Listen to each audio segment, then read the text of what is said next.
All right, let's dive straight into this explainer.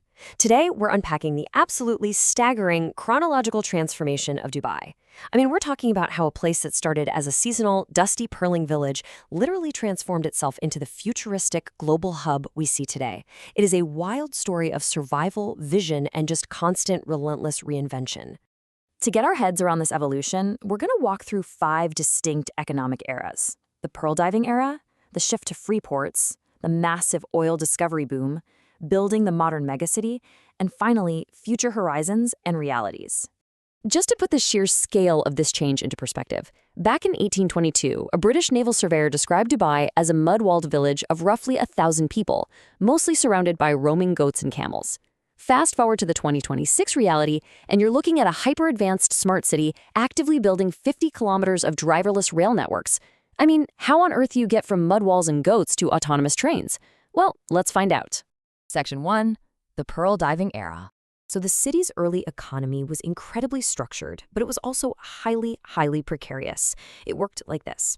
Tawawish, which were the pearl merchants, provided borrowed capital to Nahudas, the boat captains. The captains then used that cash to hire divers for this absolutely grueling 4-month summer season. The entire community practically lived off these advances. As one explorer actually noted back in 1877, everyone from the highest to the lowest was a slave of one master, Pearl. But they weren't just at the mercy of market demand. They were totally vulnerable to nature.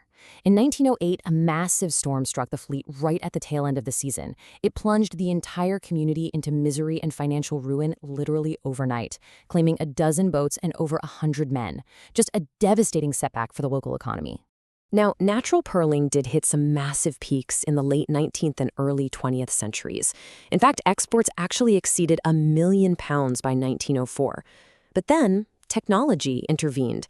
Around 1916, an entrepreneur named Mikimoto Kokichi introduced Japanese cultured pearls, offering them at just a tenth of the price. You can guess what happened next. The market completely collapsed by the 1920s. Dubai's original lifeblood just dried up, and they had to desperately pivot to survive. Section 2. Free ports and early plans. Recognizing that pearls were essentially a dead end, Dubai's leadership made a really brilliant tactical move. In 1901, they declared Dubai a free port. By completely eliminating taxation on imports and exports and offering both land and protection to merchants, they actively lured regional traders right to their shores. It really goes to show that aggressive diversification was a survival tactic hardwired into Dubai's DNA very early on.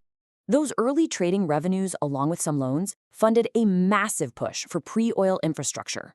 The 1960 John Harris Master Town Plan laid out the physical blueprint, and they moved fast. An airport terminal opened, and electricity and telephone networks were rolled out by 1961. The leaders were so desperate to fund this rapid growth that in 1968 they actually instituted a sand tax to try and monetize the desert itself. It's kind of hilarious, though it only lasted for about 11 days. Of course, the path to becoming a global hub wasn't without its tragedies. In April 1961, the MV Dara passenger ship exploded off the coast. High winds and a terrible onboard fire led to the loss of 238 lives, even as flotillas of small boats from Dubai rushed out trying to rescue survivors. It serves as a really grim, human-scale reminder of the harsh challenges of that era. Section 3. The Oil Discovery Boom. Everything changed in 1966. That was the turning point, with the discovery of the offshore Fateh oil field. To manage the extraction, they built these highly innovative floating Kazan tanks right on the beach and then towed them 60 miles out to sea for storage. And man, the influx of oil wealth triggered an immediate demographic shockwave. Between 1968 and 1975, thanks to a massive influx of foreign workers, the city's population absolutely exploded by over 300%. But here is the most surprising takeaway to keep in mind, and it's a crazy statistic: less than 1%. See, Dubai's leaders knew, right from the start, that their oil reserves were actually pretty limited compared to their neighbors, so they immediately used that oil money to build deep water ports and diversify their economy. And because of that incredible foresight, by 2018, oil accounted for less than 1% of Dubai's GDP. Pretty amazing, right? Section 4. Building the modern megacity. So what does that diversified economy actually look like today? Well, the sheer ambition of their modern megaprojects is just mind-blowing. You've got the iconic Burj Khalifa, literally the tallest skyscraper in the world, and massive land reclamation projects like the Palm Jumeirah.